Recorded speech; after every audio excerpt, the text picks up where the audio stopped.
السلام عليكم ورحمة الله تعالى وبركاته. halkan naga daawanaysin waa channelka Afgoy Media Show. maanta waxaan duleedka magaalada Muqdisho xaafada Albari waxaan u soo aadnay xaflad casuumaad oo nagala casuumay oo ah xaflad dugsi Qur'aan qalin jibinteeda. dugsiga Qur'aanka qalin jibinteeda xafladda waxa qalin jibinayo 7 arday oo kala ah 4 wiil iyo 3 gabdhood. dugsiga Qur'aanka Kariimka aad arkaysaan muuqaalkiisa waxaa nagu casuumay macalinka dugsiga oo naga codsaday in markaa aan soo booqano haddaan nahay team Afgoy Media Show oo xafladaas annagana aan kala qayb qaadano. intaan barnaamijka idin sii guda galin halkan naga daawanaysin waa channelka Afgoy Media Show. waxaan rabaa inaad subscribe, like, share, comment inoo tiraadaan marna dadkii hore u joogay iska caajisay inay like ta saaraan oo sii share gareeyaan. waxaan rabnaa muuqaalkii markaa idaan ay soo bandhigno oo aad nala aragtaan xafladda quruxda badan leh nagu la casuumay oo dugsi Qur'aanka ay ardayda qalin jibinayaan. macalinkana casuumay waa team Afgoy Media Show. waa dadka annaga waxaan soo gelinayna daawado markoo arkay muuqaalada aan soo gelinay iyo sidii markaa macquulku yihiin ayuu markaa annagana nagu martigeliyay xafladda qalin jibinta ay ka jirto. dugsiga Qur'aanka Kariimka waxaa la yiraahdaa Madrasatu Salaam. wuxuu ku yaalaa Albari, xaafada Albari. waa xaafad aad iyo aad u qurux badan oo markaa dad wacan ay degan yihiin. haddana waxaa idin tusi doonaa muuqaalka xiga ee xafladii markaa inoo bilaabanayso.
درب الإيمان رشاد سنعود يا ضياء الشمس مهلا وتبعنا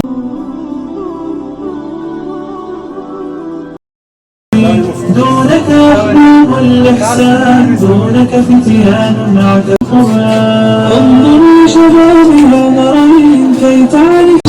جعلناي احترام iyo wanaag badan aynu hayno. waxaan ku salaamayaa salaan ka dhaxaysa ummadaha islaamka oo dhan. salaan qof walba muslim hadii lagu salaamo oo dareemayo farxad. salaan qof walba hadii la gaarsiiyo oo dareemayo dareer waalnimo ayaan ku salaamayaa oo ah assalaamu calaykum wa rahmatullaahi wa barakaatuh.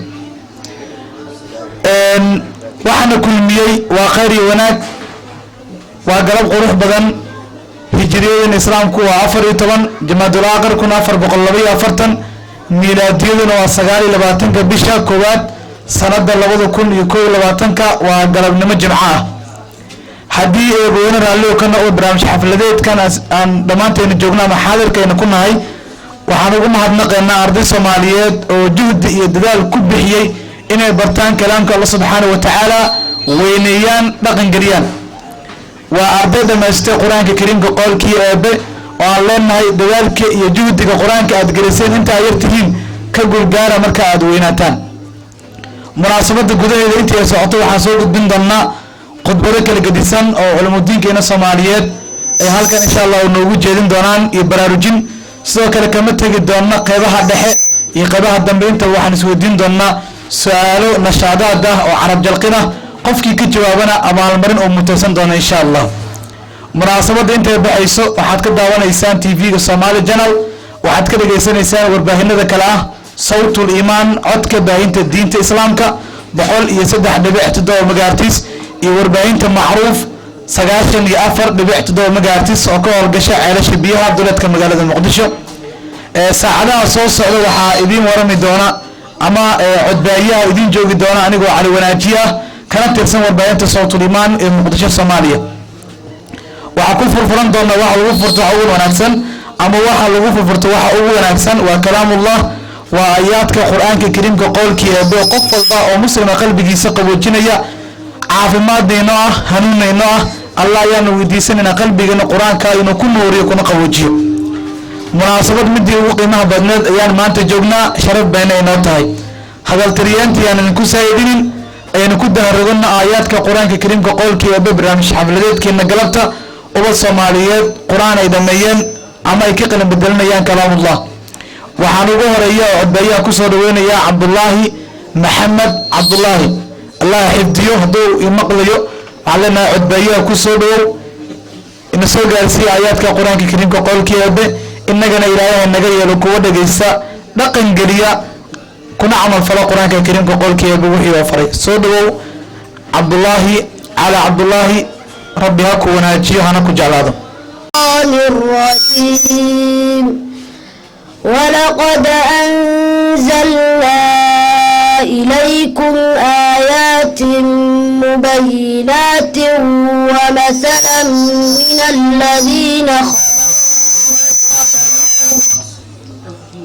ومثلا من الذين خلوا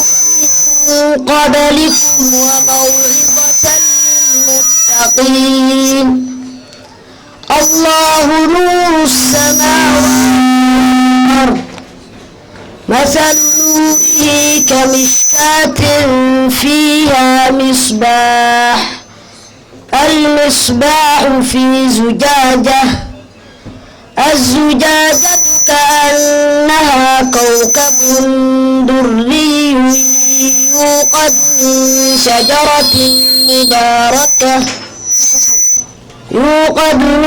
شجرة مباركة زيتونة لا شرقية ولا غربية يكاد زيتها يضيء ولو لم تمسسه نار نور على نور يهدي الله لنوره من يشاء ويضرب الله الأمثال للناس والله بكل شيء عليم في بيوت أذن الله أن ترفع ويذكر فيها اسمه يسبح له فيها بالغدو والآصال رجال لا تلهيهم تجارة ولا بيع عن ذكر الله وإقام الصلاة وإيتاء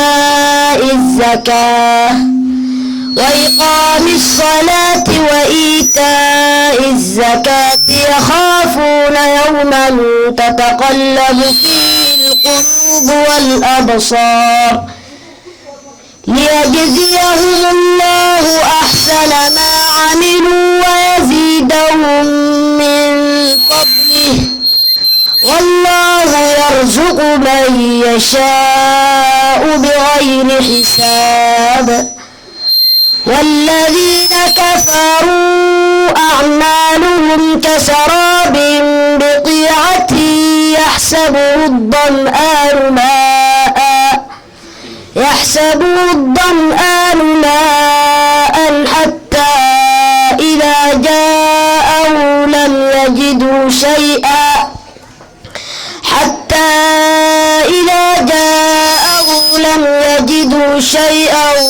ووجد الله عنده فوفاه حسابه والله سريع الحساب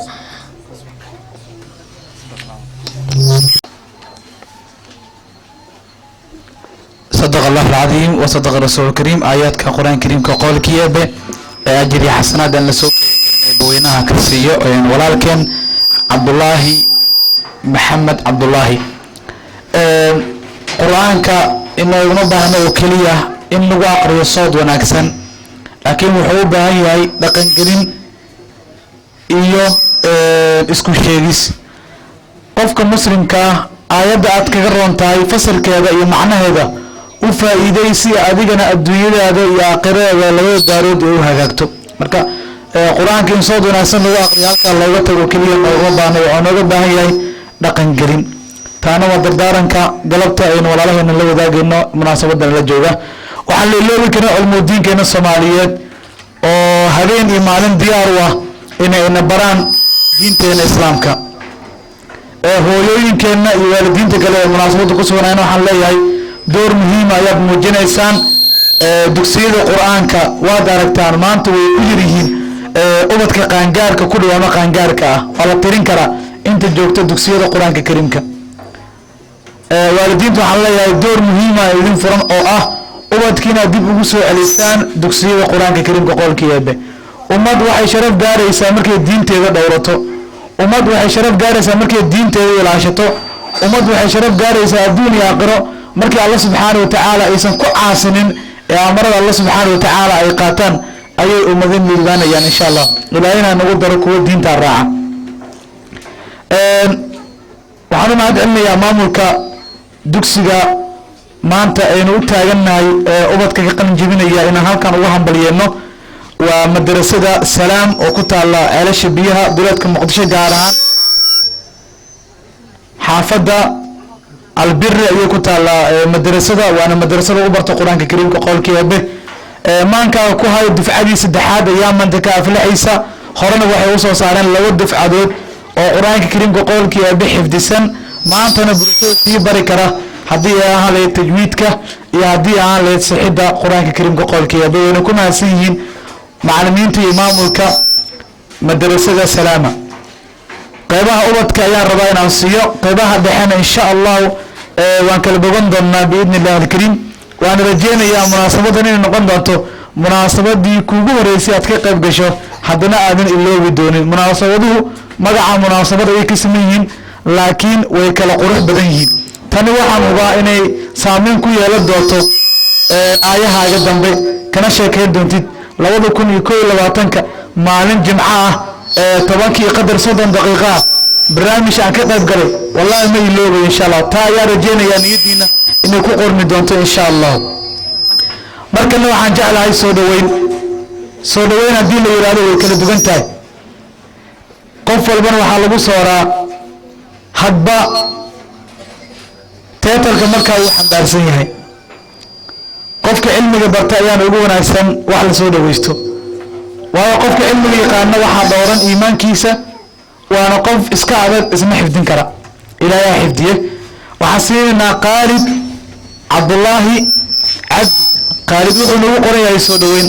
qaalib inaga xataa martay adinaa Muqdisho aan kaga imaanayna soo dhaweey qala soo dhaweey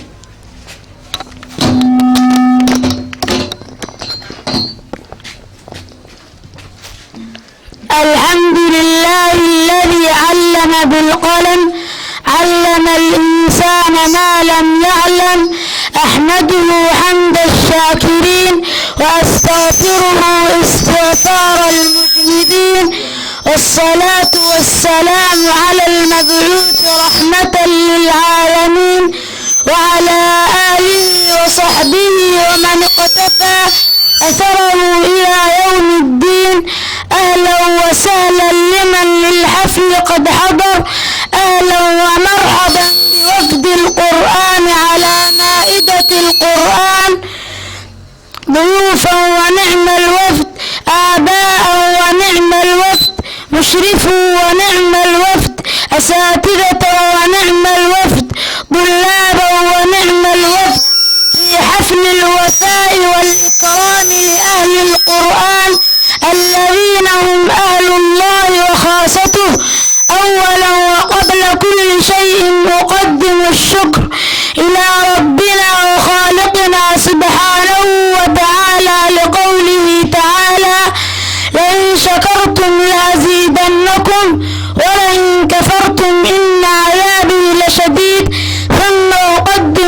الشكر إلى أبوي اللذان بدلا قصارى جهدنا وتعليمنا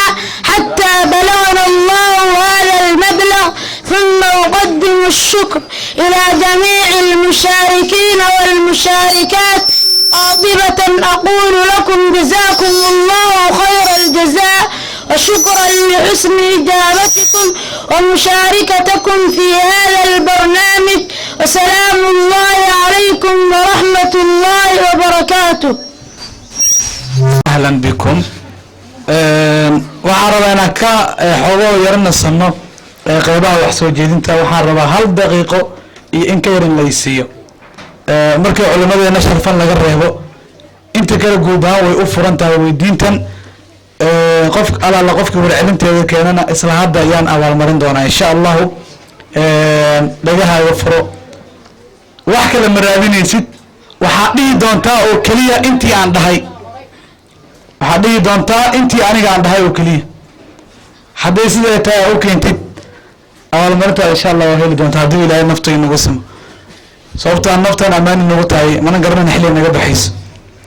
laakiin insha Allah waa diyaar waa carab jalqin waalidiintu way yaqaanaan miyiga ku soo koray waxaa la yidhahdaa ubadkan carabkiisa ma fudud yahay mise waa culus yahay xogo hala tijaabiyo dad badan lagu soo barbaariyeen waa joogaan oo iga da'weyn marka ayana halena raalli ahaada haddii xogo aa idii gafnay waxaa leedahay oo keliya wankaa halkaasii daba dhundhislayhay waa ka orodoo sii daba dhundhislay fudeed waxaa leedahay oo keliya oo kuu soo koobaya ayaa kaa badin wankaa halkaasii daba dhundhislayhay waa ka orodoo sii daba dhundhislay oo fududa xataa wax badan aan ka rabo qaba hore ku daray qofkii ka jawaab almarintiisa waa loo kala baxaa intaasoo keliya leedahay waxna aan ku daro waxna aan ka reebin yaa isku dayahayd waa diyaar ya haye waa ku celina mar saddexdaa ku celina dhagaa furo marka hore waa kasii fududaanay markaan wankaa halkaasii daba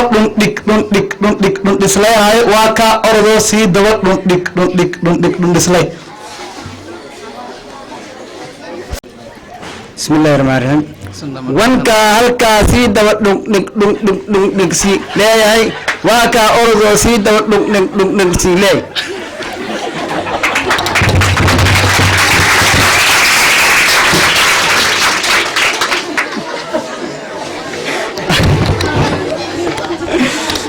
maashaalla mar walba isku dayaa wuxuu ka wanaagsan yahay qofka aan isku daynaado maadsan yahay aabe laakiin weli waa maya waa fududaanana haya taa waa dheertaa naga soo laajiye too ka fududaa sheegayna oo hal sar xataa aan dhamayn waxaa leedahay oo keliya xashintii afar nabadaxoodoo la qushmaday far nabadax fudaad waa tan tii hore maa xashintii afar nabadaxoodoo la qushmaday far nabadax فوزمانا واي لابد وسيري هذا اسكو سو لابنينا waxaan siinana Aisha Soodi Yahya waxay ku qoran tahay gabay ama geeraar soo taqaanin Aisha Soodi Yahya codbaayo ku soo dhawa waxaana kamid tahay Aisha ardayda maanta ka qalin jibinaya quraanka kariimka qowlkii eebba waxaan leenahay ilaahay qalbigaaga quraanka nuur ha kugu saar soo dhawa Aisha waxaan salaamayaa macallimiinta ardayda waalidiinta kulli anigoo ka soo jeedo madrasatu salaam ardayda quraanka dhameysay magaceedu oo yahay Aisha Soodi Yahya waxaan meeshan ka soo jeedi doonaa geeraar waxbarashadu waan jeclahay waxbarasho la'aanta waan necbahay qof aan wax baran noloshiisa mugdi ahaa qof wax bartay noloshiisa iftiin ahaa guusha nolol ahaa guul la'aanta dhimasho ahaa guusha waxaa lagu gaaraa dadaal fara badan haddaad haysatid dacada hooyada guusha waa dhinacaaga guusha maanta aan taaganahay waxaan ku gaarnay dadaalkiinii faraha badnaa waxaana u gaarsiiyey hooyo waliba iyo aabo waliba qofka loo dhiirigeliyey juhdi loo bixiyey waxbarashadu inay fiican tahay macallimiinteena dhammaan alla u gaarsiiy قول عن أرضية ما شاء الله قول عن هذا ما حنجيب دونا قوي وعمل الحدينو أنا حنايو أنا ماني ولقي معلم كان على وكان وما يجان كرابكو دتك هرات مطي ما شيء دلدي معلم كان على وكان دلدي أمره عبسيله مقديو ما يكونيديو مستلا أي جوغان وكمان كنورة من الجنة على وكي من الجنة على وسي معلم كان على وكان السلام عليكم. وعليكم السلام ورحمة الله وبركاته. عائشة سودي يحيى هذا ما سنتاي وحيو سوردي تعدي هاي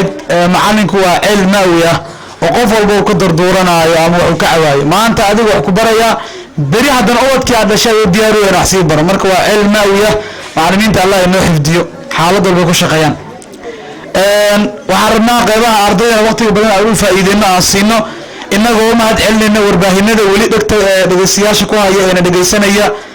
nagala socda 94.7 warbaahinta macruuf iyo 103.7 magaartis warbaahinta sawtul iimaan codka baahinta diinta islaamka. markana waxaan jeclahay codbaahiye inaan ku soo dhaweeyo ardayga sharfan dhowrsan waa Cabdullaahi Maxamed Cabdullaahi taariikhda madrasada salaama ayuu noo soo koobi doonaa insha Allah lama soo koobi karo madrasada taariikhda laakiin si kooban ayuu kaga hadli doonaa Cabdullaahi Maxamed Cabdullaahi mar kale masraxa iyo codbaahiyaha baan u banay.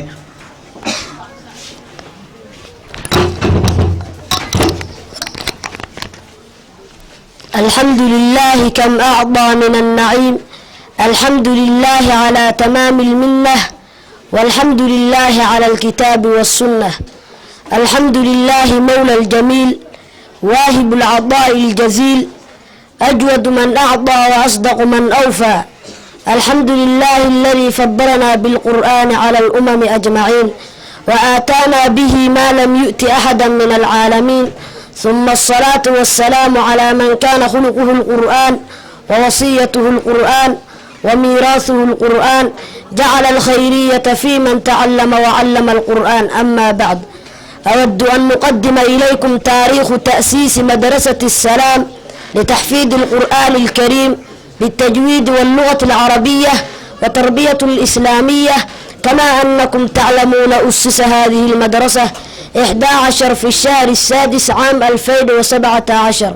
الموافقة 1439 وقد نجح خلال هذه المدة الطلاب كثير من بين بنات وبنين وقد تعلمنا في تلك المدة موادا كثيرا منها القرآن الكريم والفقه والعقيدة وعلوم القرآن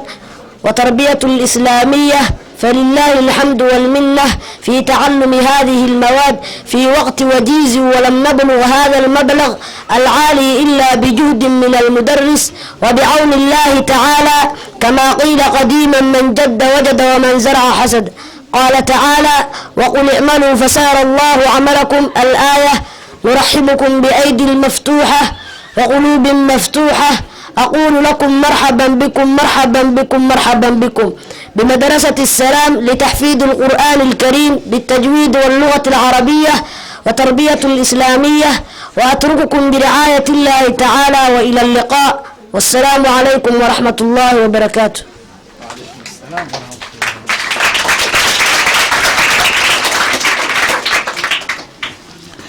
وعليكم السلام ورحمة الله وبركاته. ومهتسين هاي ولكن عبد الله محمد عبد الله Soomaali waxay dhigi jireen sacabka wixii lagu gala marka qofka hadaa maqri u kalmay karin sacabka u kalmay. Cabdullaahi Maxamed Cabdullaahi intaas waa nashaadka ama qaybaha dhaxtaalka sida Soomaalida yiraahdaan xigmadooyinka qaar waxa jira oo lagu haysto wali la yaabo qaldan yihiin. Barnaamijkan oo habaysan dhameystiran muuqaalka oo sharxan insha Allah waxa ka daawan doontaan page-ka Afgoye Media oo aad kala socon doontaan insha Allah isagoo dhameystiran haddii eebo naftooda nagu sameeyo insha Allah hadda ka mid dadka qadka isticmaala si tartiib Afgoye Media u gasho waxaad naalgi doontaa xafladda madrasada salaama oo dhameystiran oo habaysan ka maqnayn lagana haweeyay wixii qaladaad ah ee ka kooban halkaas ayaan madal dhamaanteena booqano markana waxaan jeclahay qaybaha ardayda waqti badan ka cunaysiyo insha Allah waana soo laaban doonaa laba su'aalo nashaadaadka ay carab jalqinta waa noo yeelan kuwa kale ka sii waaweyn oo noo haya jabka nagu jiraan ayna ka war dhowra waxaan jecelnaha aayaadka qur-aanka kariimka qowlkeeda markana inaan dhammaanteen aynu ku qalbi qowsano waxaan soo dhaweynaynaa muna maxamed sulub waxay nagu dul akrin doontaa aayaadka qur-aanka kariimka qowlkeeda muna soo dhawow صوتكاغنا إلهي سبحانه وتعالى كود إن شاء الله. أعوذ بالله من الشيطان الرجيم ولله ما في السماوات وما في الأرض وإلى الله ترجع الأمور كنتم خير أمة أخرجت للناس تأمرون بالمعروف وتنهون عن المنكر وتؤمنون بالله ولو آمن أهل الكتاب لكان خيرا لهم منهم المؤمنون وأكثرهم الفاسقون لن يضروكم إلا أذى وإن يقاتلوكم يولوكم الأدبار ثم لا ينصرون ضربت عليهم الذلة أينما ثقفوا إلا بحبل من الله وحبل من الناس وباءوا بغضب من الله وضربت عليهم المسكنة ذلك بأنهم كانوا يكفرون بآيات الله ويقتلون الأنبياء بغير حق ذلك بما عصوا وكانوا يعتدون ليسوا سواء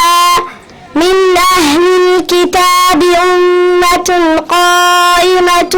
يتلون آيات الله آناء الليل وهم يسجدون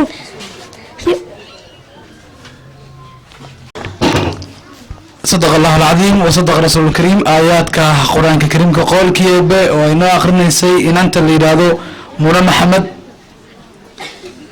أجري حسنة لسوكو الكريم أبوينها كسي إن شاء الله وقت الشيكتة يا أزقر إساء وشانتي قرب نمو دقيقة وهليان مركنا waxaan jecelnaa qaybaha ardayda iyo culimada inay noo soo koobaan inaga ku codsanayna ilaalinta waqtiga ilaalinayna insha Allah maadaama libdadu ay sii marqayso waqtigana uu yar yahay waxaan jeclaa markana inaan u yeero Cabdiraxmaan Maxamed Ahmed wuxuu noo aqrin doonaa qowlka nabiga sallallahu alayhi wasallam xadiis alhamdulillah والصلاة والسلام على نبي الأمي وعلى آله وصحبه والتابعين ومن اهتدى بهديه إلى يوم الدين أما بعد أريد أن أقرأ عليكم حديثين من أحاديث رسول الله صلى الله عليه وسلم. الحديث الأول عن أم المؤمنين أم عبد الله عائشة رضي الله تعالى عنها قالت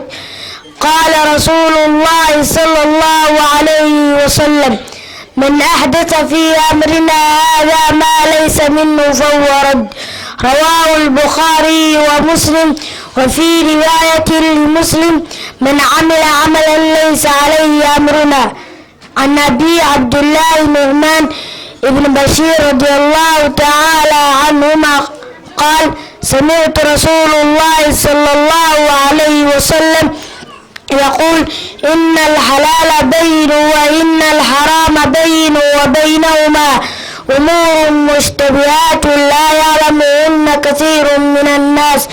فمن اتقى الشبهات فقد استبرأ دينه وعرضه ومن وقع في الشبهات وقع في الحرام كالراعي يرعى حول الحمى يوشك أن يرتع فيه ألا وإن لكل ملك حمى ألا وإن حمى الله محاربه ألا وإن في الجسد مضغة إذا صلحت صلح الجسد كله وإذا فسدت فسد الجسد كله ألا وهي القلب. رواه البخاري ومسلم. وإلى هنا نقتسم والسلام عليكم ورحمة الله وبركاته.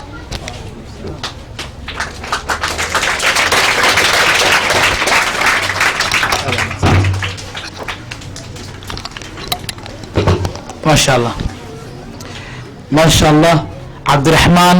محمد أحمد wuxuu nagu dul aqriyey waa kalaamka nabiga sala allahu calayh wasalam axaadiistii ka sugnaatay xabiibkeenu jeclayn salawaatullaahi wasalaamun calayh oo dhammaanteen waajib inagu ah inaynu dhaqangelino. aqrin iyo dhegaysi oo keliya muslimiinta lagama doonayo, laakiin waxaa laga doonayaa dhaqangelin. ilaahay hanaga dhig kuwa dhaqangeliya, ilaahay hanaga dhig kuwa dhaqangeliya. markana waxaan jeclahay majmuucada labaad inaan u yeero. jasariya ayay noo aqrin doonaan, waxaana guddoomiye u ah wiilka dhowrsan ee ilaahay subxaana wa tacaala dhowray maxamed ayaa hogaaminaya. jasariya ayaa noo aqrin doonaa insha allah. iyaga iyo masraxaba aan insha allah isku fasaxno. الفاضي وحجة القراء محمد ابن محمد ابن محمد ابن علي ابن يوسف المعروف ابن الجزري رحمه الله تعالى. باب التجويد. والأخذ بالتجويد حتم لازم من لم يجود القرآن آثم لأنه به الإله أنزله وهكذا منه إلينا وصله وهو أيضا حية التلاوة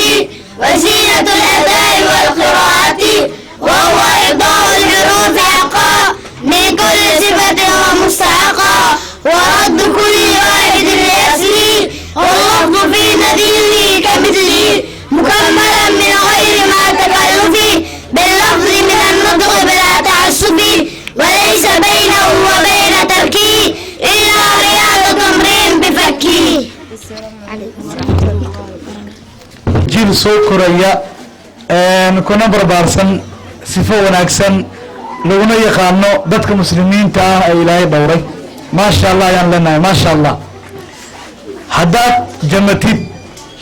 ama aad jeclaysatid sawdka qofka wax jeedinaya insha allah waa loo raacsiiye maasha allah, sababtoo ah caynta ama ishu waa xaq. markana waxaan jecelnahay qeybaha ardayda inaan ka nasanno oo aan u soo weecanno qeybaha culimmadeenna ilaahay subxaana wa tacaala qalbigooda ku xifdiyey diintan islaamka ee sharafta leh. ugu horeyn waxaan jecelnahay inaan kusoo dhaweyno codbaayaha, idinkana ay ila soo dhaweyneysaan asheekh aadan maxamed muuse wuxuu ka mid yahay culimmada soomaaliyeed. wuxuu insha allahu daqiiqado kooban noogu sharxi doonaa fadliga weyn ee laga dhaxlayo barashada iyo dhaqangelinta qur-aanka kariimka qowlkii eebe. sheekh aadan waxaanu ka codsanaynaa insha allah noo soo koobo waqtigoo isguraya awgeed insha allah. sheekh aadan macalin ama sheekh aadan maxamed muuse kusoo dhawo codbaaya. الحمد لله نحمده ونستعينه ونستغفره ونعوذ بالله من شرور أنفسنا وسيئات أعمالنا من يهدي الله فلا مضل له ومن يضلل فلا هادي له وأشهد أن لا إله إلا الله وحده لا شريك له وأشهد أن محمدا عبده ورسوله. أما بعد فإن أصدق الحديث كتاب الله وخير الهدي هدي محمد صلى الله عليه وسلم وشر الأمور محدثاتها وكل محدثة بدعة وكل بدعة ضلالة وكل ضلالة في النار. أولا السلام عليكم ورحمة الله وبركاته. موضوع عن الوقري موضوع مركز عليه عدا عن أهل معهن لكن والوقري إن شاء الله بنا الكريم فضائشي سوراك لو دقيقة مشان دقيقة لمسو كوي كرو بل وح كشي ويان مويان فضائشي سكهل من قرآنك إن شاء الله بنا الكريم فضائشي سوراك إن أنا قال لك إن هل فدية وحود لله قرآنك وسود وعي سدع لا تنسى وسود وعي عشان مركز الدليل كافلين إن أو هل فدي فضائشي سعان لوسو كوي كريم. هذا قرآنك نزول بصومرين وصومرين قرآنك مراتب فرمان وصومرين قرآنك الله سبحانه وتعالى وحكى كيني سمد وحكى كيني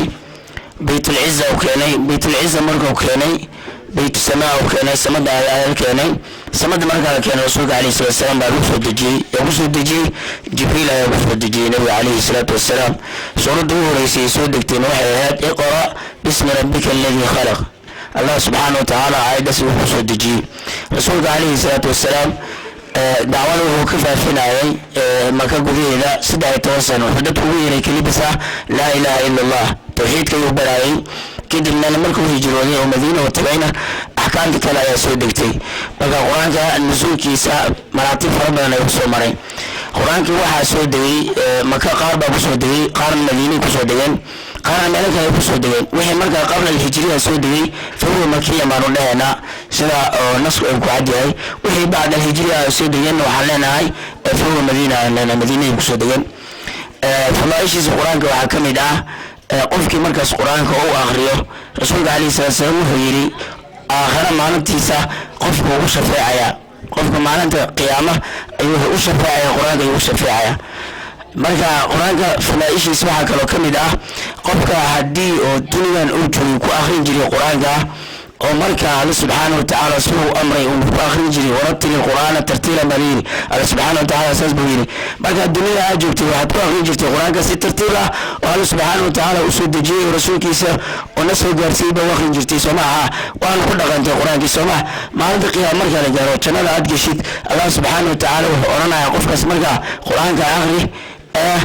jannada nafuul qur-aanka akhri sidaad ahayd dunida aad u joogtay sida qur-aanka aad u akhrin jirtay oo akhri meel alaal meesha ay qur-aanka uu kaaga dhammaan ayaad degaysaa mansilada meeshaas weeyaan waa nicmo ka weyn maba jirtaba maanta anaga waxaan u oranaa nicmooyin fara badan dunida ugu oranaa sooma qofka inuu heer uu ka gaaro meelooyin fara badan inuu heer ka gaaro doonaynaa qofku waxa wax u baranaya maxaa waay ninka secondary soo maraya jaamaciyuu soo maraya jaamacad markuu ka baxo wuxuu sii raadinaya magister uu raadinaya wuxuu sii raadinaya magister markuu ka baxo doctoranimo uu raadinaya intaasoo dhan wuxuu raadinaya adduunyada inuu kaga noolaado martaba caaliya